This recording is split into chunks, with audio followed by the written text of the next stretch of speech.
In this video, we're going to talk about how to calculate the volume of a pyramid or a cone. And in order to do this, we're going to take a look at a cube in GeoGebra.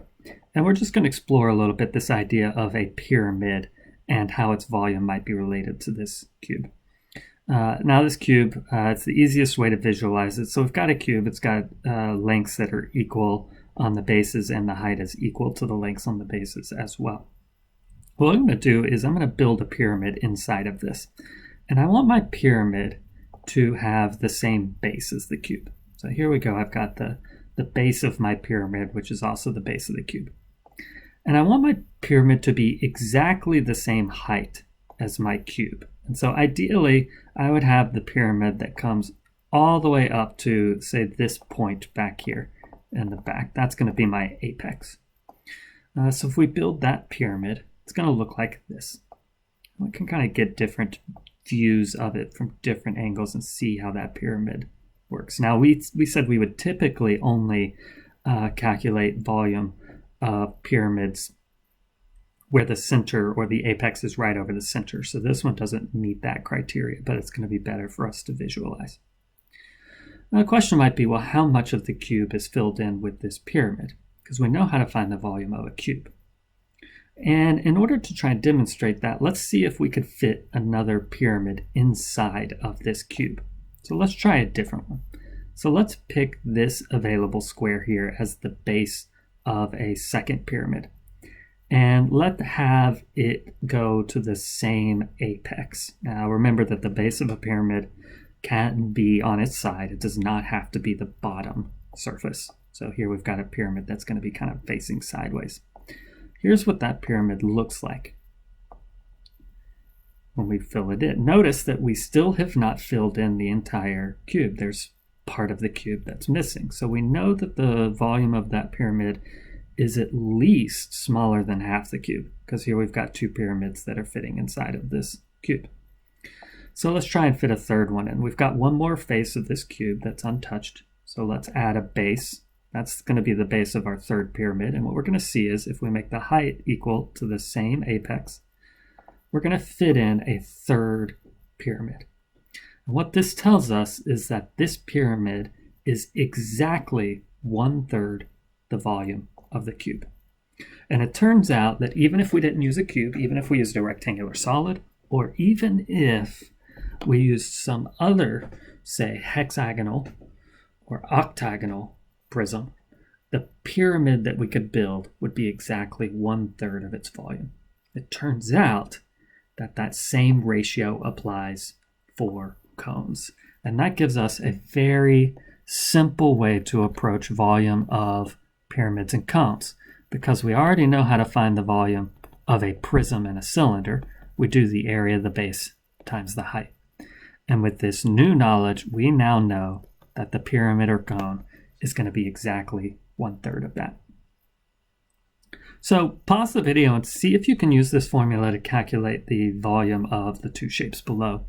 And come back and see if you got them right. Hopefully you've thought about them for a minute or two, and hopefully you noticed that the lateral height is what is given and not the height of the pyramid. If we want to calculate the volume of this pyramid, we need to know its height, or the distance from the apex to the base. And this was not given in our problem. But that is okay, because if we construct a triangle using the lateral height as the hypotenuse of that triangle, we should be able to calculate h. Now the base is 4, which means this segment right here is going to be exactly half the base. It's halfway across the square. So it's going to be a length of 2, and we have a base of 2, a height of h, and a lateral height of 5, and we can calculate h.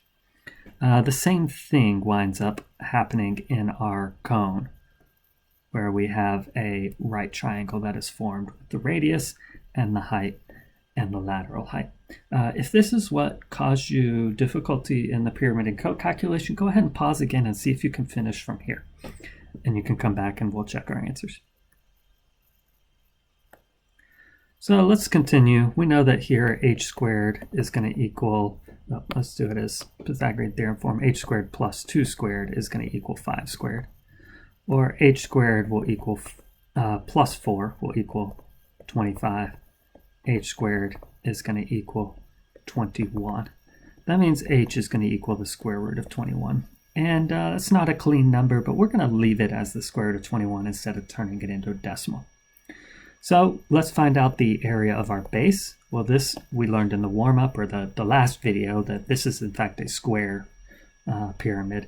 So its base is going to be equal to 4 squared or 16. And its height we now have is root 21. So 1/3 times the area of the base times the height is going to tell us our volume. So volume is equal to 16 root 21 over 3. And we'll just leave it like that. That's in simplified form.